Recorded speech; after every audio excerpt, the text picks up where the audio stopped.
Di Indonesia, publik pun mulai berspekulasi. Siapa 5 nama itu? Siapa saja yang duduk satu meja dengan PSSI di Eropa? 4 nama sempat terdengar dari rumor.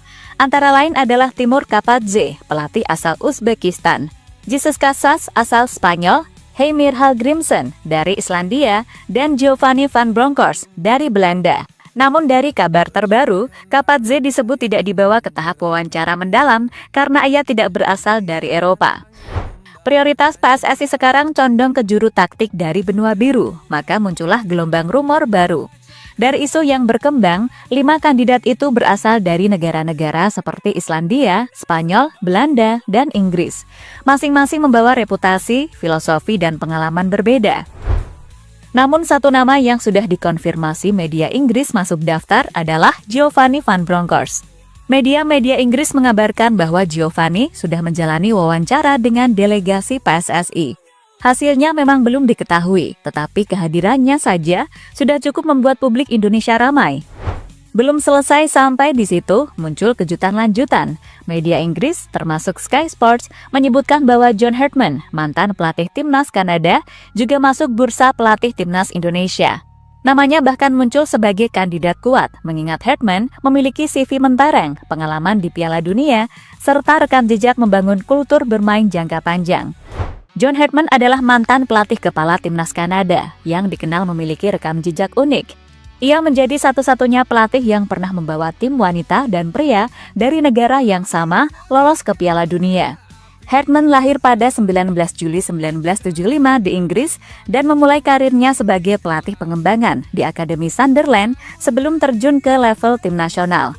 Karirnya mulai menonjol saat menangani timnas wanita Selandia Baru, lalu berpindah ke timnas wanita Kanada dan sukses meraih medali emas Pan American Games 2011 serta 2 medali perunggu di Olimpiade 2012 dan 2016. Pada 2018, ia dipercaya memimpin timnas pria Kanada dan mencetak sejarah besar dengan membawa mereka kembali ke Piala Dunia 2022 setelah absen 36 tahun. Di bawah Hartman, peringkat FIFA Kanada melonjak signifikan hingga berada di posisi tertinggi sepanjang sejarah mereka. Setelah 6 tahun bersama tim pria, Hartman kemudian melanjutkan karirnya sebagai pelatih kepala Toronto FC di MLS pada 2023. Dikenal dengan pendekatan yang menonjolkan aspek psikologi, disiplin, dan mentalitas juang, Hartman menjadi salah satu pelatih asal Eropa yang punya kredibilitas kuat dalam membangun identitas permainan serta meningkatkan performa tim. Yang lebih menarik lagi, muncul isu bahwa Liverpool telah mempersiapkan kemungkinan kehilangan Giovanni van Bronckhorst jika ia menerima tawaran dari Indonesia. Liverpool kabarnya telah mendekati John Hartman sebagai calon pengganti Van Bronckhorst jika Giovanni memilih terbang ke Jakarta menjadi pelatih timnas Indonesia. Artinya, situasi ini menciptakan skenario unik. Jika Giovanni memilih Indonesia, maka Hartman akan masuk struktur pelatih Liverpool. Jika Hartman yang jadi pelatih Indonesia, struktur pelatih Liverpool dipertahankan apa adanya. Efek domino seperti ini memperlihatkan bahwa proses pemilihan pelatih timnas Indonesia bukan lagi sekedar urusan federasi kecil di Asia Tenggara. Dunia sepak bola internasional benar-benar mengawasi pergerakan PSSI. Selain 2 nama itu, ada 2 kandidat dari Spanyol, Jesus Casas dan Felix Sanchez, juga masuk radar. Mereka punya pengalaman melatih tim nasional dan memahami sepak bola Asia. Bahkan nama Paulo Bento, ex-pelatih Korea Selatan, juga ikut terdengar.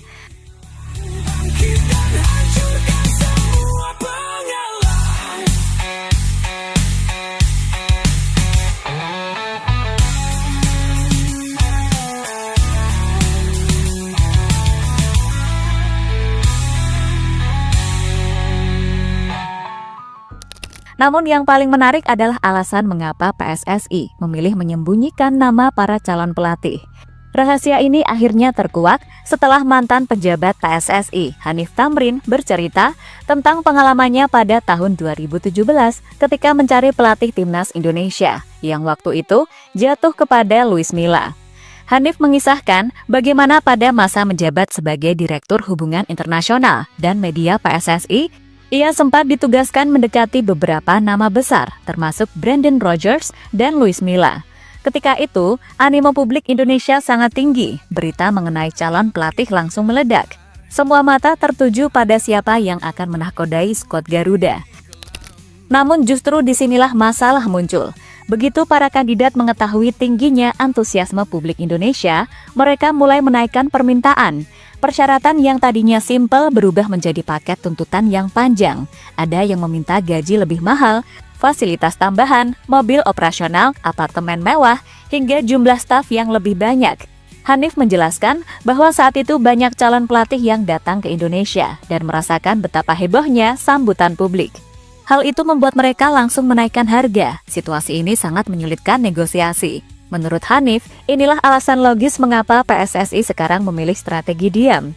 Mereka ingin mencegah para kandidat menaikkan permintaan sebelum negosiasi tuntas.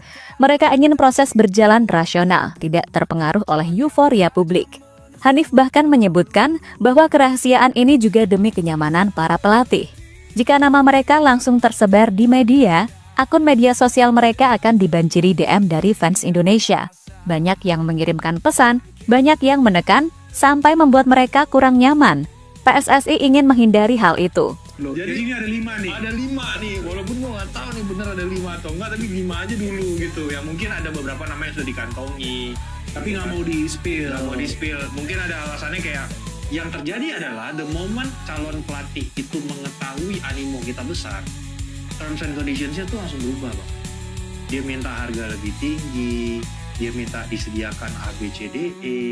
Yang tadinya pada saat early negotiations itu nggak minta aneh-aneh, tiba-tiba gue mau ada mobilnya, operasional mobil gue hari-hari A, sopirnya ini, tinggalnya di apartemen di sini, kemudian gajinya seperti ini, staffnya yang tadi mungkin cuma 3, 4, sekarang minta 7. Iya. Gitu. Karena dia begitu dia mendarat di Jakarta, beritanya dia semua, Bang. Iya, dia semua. Pasti begitu juga. Pasti begitu. Ya, nah, itu mungkin alasan ini gue berbaik sangka ya. Iya. Walaupun gue nggak bener 5 atau enggak, tapi gue berbaik sangkanya adalah kayaknya emang nggak di-spill karena itu.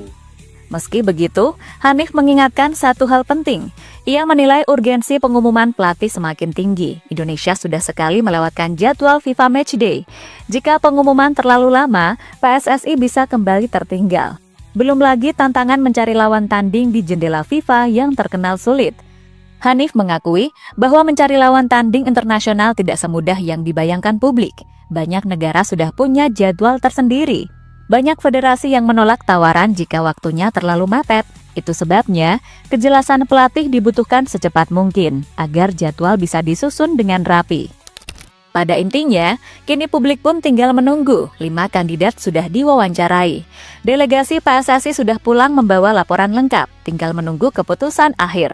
Apakah Giovanni Van Bronckhorst yang akan datang? Atau John Hartman yang tiba-tiba melejit menjadi kejutan?